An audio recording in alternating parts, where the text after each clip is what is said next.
Well, hello everyone, and welcome to episode 5 of the Neurodivergent Ninja Tour. Yes, the tour in which we are going around all the circuits around the world throughout all of history and looking through them one by one. We've barely made a dent in it, but we certainly are on episode 5 and race number 5, so we're getting there. We're getting through it, and it's certainly been an enjoyable tour so far. You think about the tour that we've done so far. We've been in Dallas in America. We've been to Nuremberg in Germany. We've been to Reims in France. We've been to Austria as well. 2 continents, and we are going to be taking a step into another continent right now. We're going to be going from Europe to the Far East. We're going to be going to Japan. Now, this particular Grand Prix has quite a legendary status. In fact, a very legendary status.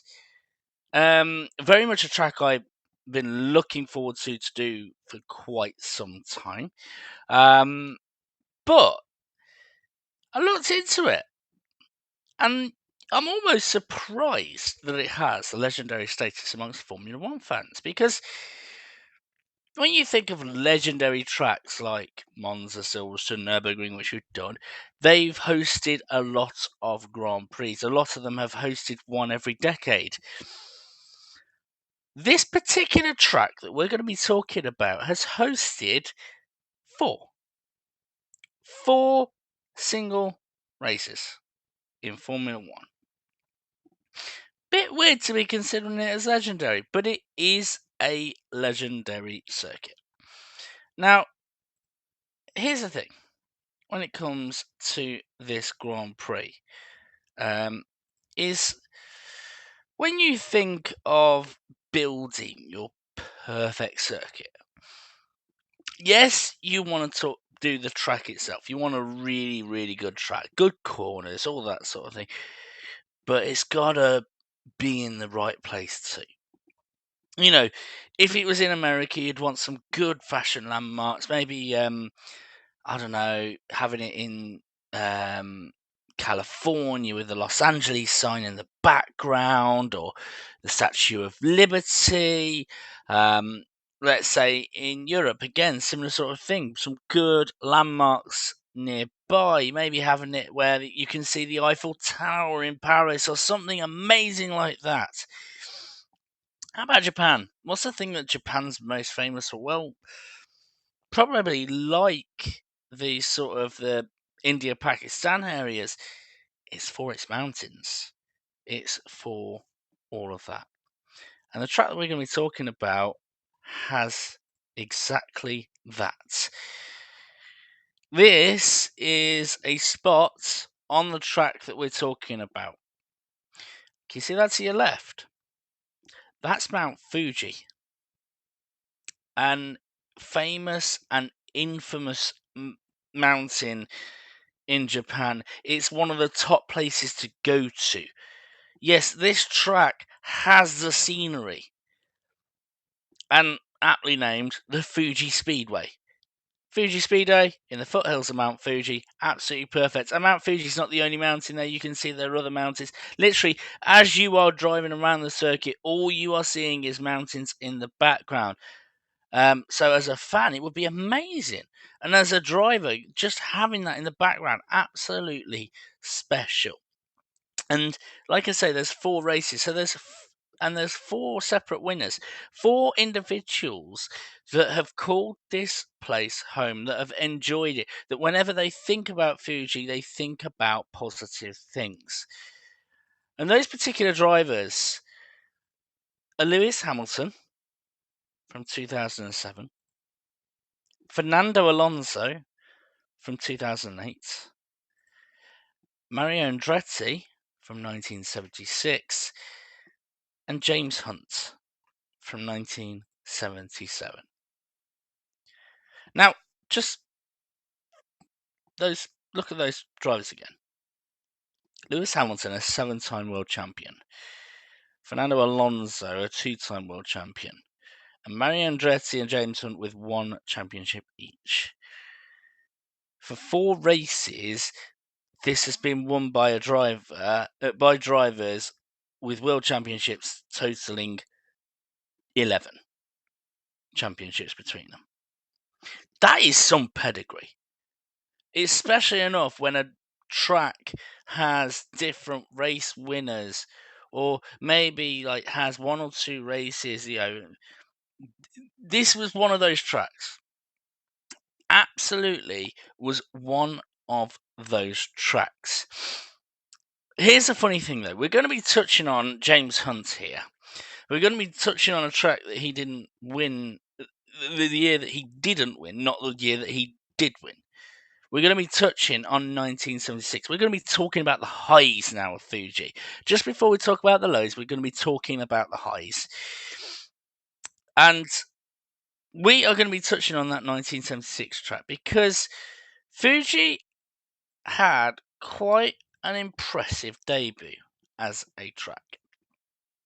Because you see, they can't really control where they are on the calendar, but because it was the first time, they thought, well, let's make it one of the last races. Let's see if we can make it memorable.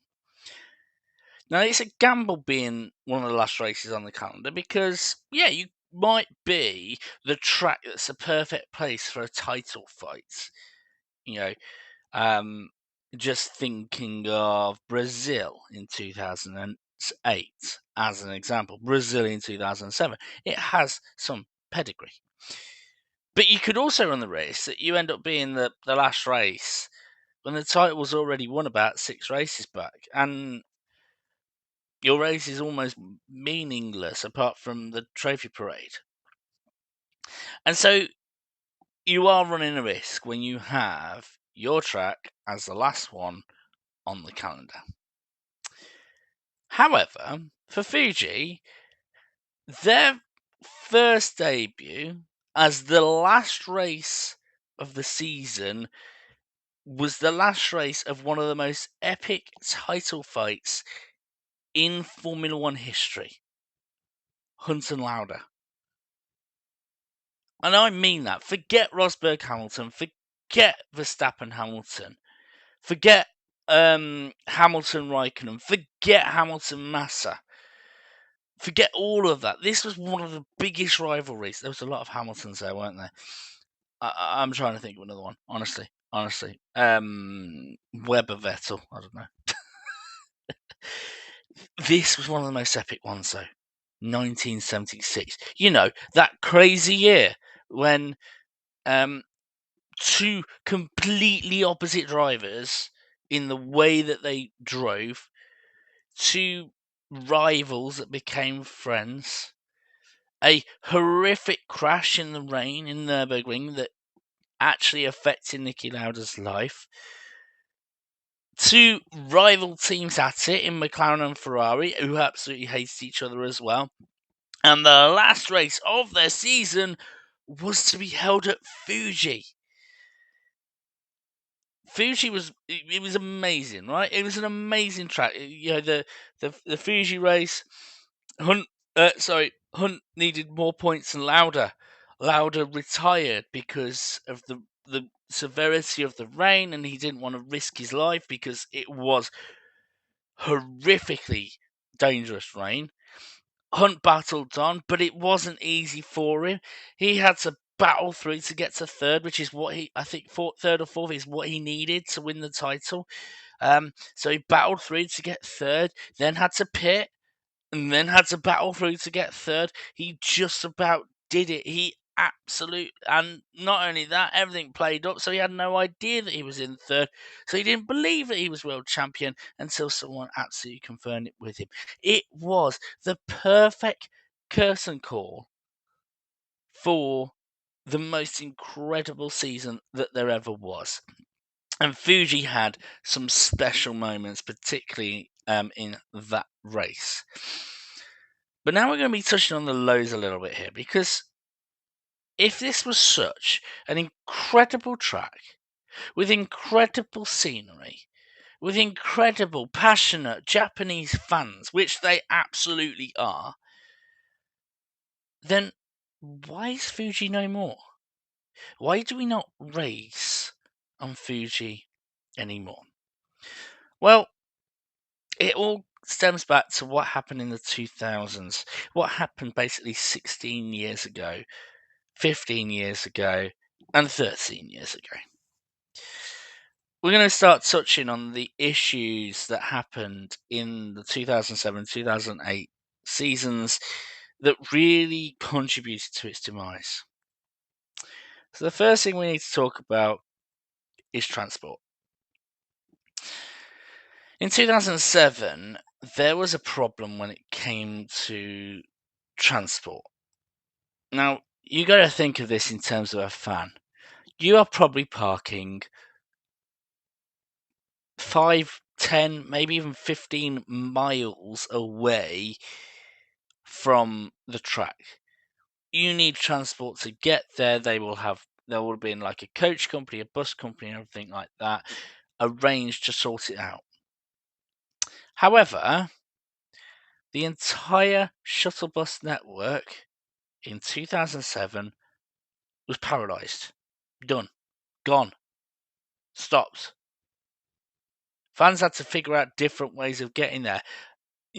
And it doesn't actually say how they got there, but that wouldn't have been nice, both physically and mentally.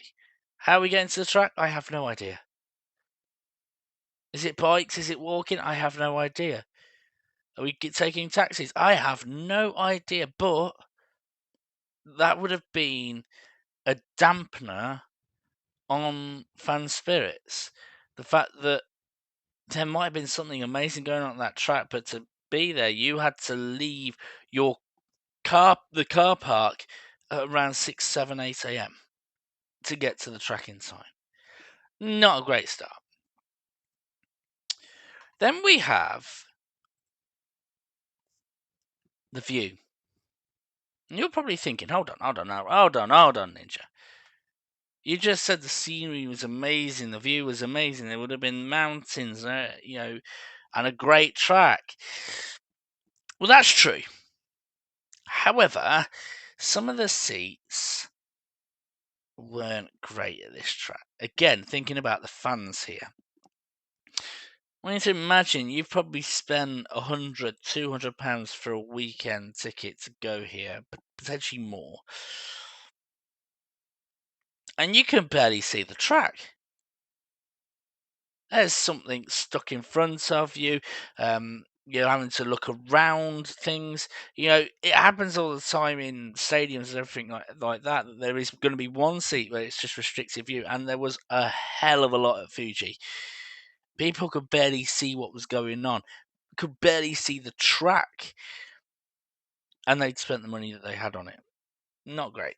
Not great at all. Then we come to food, my favourite subject whatsoever. Now, here's the thing. You're probably not going to be bringing food with you. Not to an event at the weekend. But perhaps by day one, you're probably thinking, I should have brought some food with me. Because the simple lunch boxes being provided by the track, or being provided by the catering companies for the track, the cheapest lunch boxes, the cheapest lunch you could buy, was being sold for 10,000 yen. What does that mean in today's money? Well, for those in America, about $87. About £43 for those in the UK. Who the hell would spend $87 on a lunch? I'll tell you who. It would be a fan that has no other choice because there's no other provisions. Not a great experience. Just think about that. If that's $87 for a simple meal, you're there for the Friday, you're there for the Saturday, you're there for the Sunday. That's the lunches. Then you've probably got dinners and everything like that. The food alone is probably costing you about $500 over a weekend.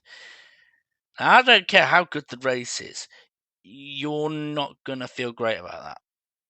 and neither did the fans. There was a few complaints that are being made about that. Very much a lot of complaints that were made about that. Next up is Toyota. Toyota messed this one up badly. You see, Toyota was the Japanese Formula One team on the grid at that time. And this is the Japanese Grand Prix. They want to make this feel like a home race. Fair enough, understandable. The way they went about it, though, not smart. They basically banned anyone from bringing any sort of supportive merchandise like flags, like hats, like wear for any team other than Toyota. You got a Ferrari t-shirt? Don't come in. You got a Red Bull flag? Are you joking? You got a McLaren cap? Leave that at the door. Oh, you got Toyota stuff. It looks hideous, but that's fine. Come on in. Come on. It was clear. It was clear to the newspaper reporters that, hold on, I understand the amount of Japanese flags and the amount of Toyota flags, but this is taking the mick now. And that was what was going on. Bit political. And again, fan experience. How would you feel about being stopped at the door for nothing other than wearing the wrong t-shirt? And when I say wrong t-shirt, I don't mean like offensive slogans. I just mean the wrong team. Having something confiscated because it's for the wrong team. Again, bad fan experience. I've already spent $500 on food, and now I've got to think about this. I've just been walking to the track as well. Oh yeah, and my view's terrible. Those are the 4 ones that were very much within the control of Japan. I'm going to now touch on one reason that is very much not in control of Japan, though. Rain. Now, watching from a TV perspective, rain is brilliant for a great race. Forget Belgium, right? You think about the most exciting races that we've had, they've been ones that have been rain affected, where there's been a lot of uncertainty, a lot of challenges. And when you're watching it from the comfort of your own home, yes, a rain-soaked Grand Prix is brilliant. When you're sitting in the grandstands, though, and the rain is so heavy you can barely see in front of you, and you are just sodden through, and so is your lunch, your $87 lunch, and so is your new bought Toyota hat and your new bought Toyota t-shirt because you weren't allowed to wear anything else, and your view that was already poor is now made more poor because of the rain, and oh yeah, you weren't in the shelter of a bus or a shuttle bus. You were walking or cycling to the track, so you were soaked by the rain there. You're probably not going to want to go the second day or third day, are you? And that's what happened. The popularity plummeted at Fuji. And here's the problem. Around a mountain, the weather is hugely unpredictable. That's how it happens. You've got the air around it that is potentially providing blizzards in the winter and monsoons in the summer. That's just how it is. And so a rain affected Grand Prix in Japan is sort of the norm. And no one wants to be sitting outside after spending so much. You see why potentially the plan wasn't quite great. Now, here's the thing. Suzuka was doing all right. So, what they decided to do, the F1 management, they decided to do something clever. They said, well, let's try and bring back the novelty of the Japanese Grand Prix. Let's have it 1 year at Suzuka, 1 year at Fuji. Starting 2009, we're going to do the track at Suzuka. 2010, we'll do it at Fuji, and we'll keep alternating between the two. And I tell you, for some countries and circuits, that was a really smart move because it really got everyone on their toes. It's in different areas of the country. The money was still there. Fantastic. Brilliant. But there was a problem. 2009 Suzuka Grand Prix was brilliant, and in 2010 it was ready to move to Fuji. However, the issue came up with Toyota again. Again, well, this time not really their fault. I'm not putting the blame on Toyota at all. Because you see, something else was happening in 2010, or 2009, 2010, which screwed with everyone the most. The recession. Now, here's the funny thing with the recession. Everyone would expect that the smaller F1 teams would struggle during the recession. They probably did, right? No one expected Ferrari to go during the recession, understandably so. But the private ones, the Red Bulls, the Minardis, the what was the other one called? Force Indias, of course. Those sort of the Spiker Formula One team. You'd expect them to drop out in 2010 because they're small, struggling teams. Their finances are low anyway, and of course they're going to potentially get lower. But they are there for the love of the sport, so they will pump whatever money they've got into it, even if it costs them. It was actually the bigger organisations, the bigger manufacturers, that were the ones that dropped out because they were almost doing we were in it almost for the popularity. What's the point? And Renault was one of those, and so was Toyota. Now, I don't push against them any sort of the decisions or anything like that. But after Toyota left, Fuji stopped. Now, why is that? Was this the reason why they were putting such a pressure on fans that weren't wearing Toyota merchandise? This was in effect the Toyota Grand Prix, and you weren't allowed to wear anything that wasn't.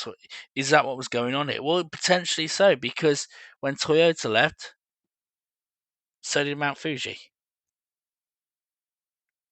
That was how it was. Mount Fuji as a Formula One track was no more. Now, that's not to say it's not a racetrack being used. It's still used in endurance races. It's still used in touring car races. It's still used in world events. I think it's still even used in the Formula Nippon series, which is an absolutely underrated Formula One feeder series. Absolutely incredible series, in fact. And that's how it is. But I want to sort of go back to, I think it was slide 3, was it? Hold on. Yes, to the track. Because I want to bring it again on a positive note. I like to do this positive note for all of the tracks around. And here's my positive note for Fuji. It's still existing as a track. It's still being used as a track. Fuji is a great example of the amount of tracks that would be interested in keeping Formula One alive. It's tracks like this that are in reserve, and it is a brilliant track with a brilliant view that shows that Formula One ain't going anywhere. Because even if your Miami Grand Prix and your Las Vegas Grand Prix or the Qatar Grand Prix, the Saudi Arabian Grand Prix, even if they felt, no, not anymore, there would still be tracks that be willing to fill the void, Fuji being one of them. I would love to see Fuji back, and if they can do that, that'd be a dream come true because I loved the Fuji days. Like, it sounds really weird this as a UK fan, but any Formula One fans that are in this scenario with me probably understand this feeling. There's no better feeling than waking up early in the morning for a special Eastern Grand Prix. The opportunity to wake up early for the Australian Grand Prix, hell, bring me in it. It is brilliant fun. I will wake up earlier than a day that I would go to work to watch that. Japanese Grand Prix, absolutely bring it on. Chinese Grand Prix is when it comes back again. Bring it on. I love Japanese Grand Prix and Australian Grand Prix and Chinese Grand Prix because they're like the special events of the Formula One calendar because it's in a drastically different time to all the others. It's when you get rewarded for the effort as a fan. Absolutely adore it. So Fuji, for the 4 races you brought, you have a legendary status, but you also have a special place in my heart too. So thank you, Fuji. Right then, which track is going to be next? Let's see. We have got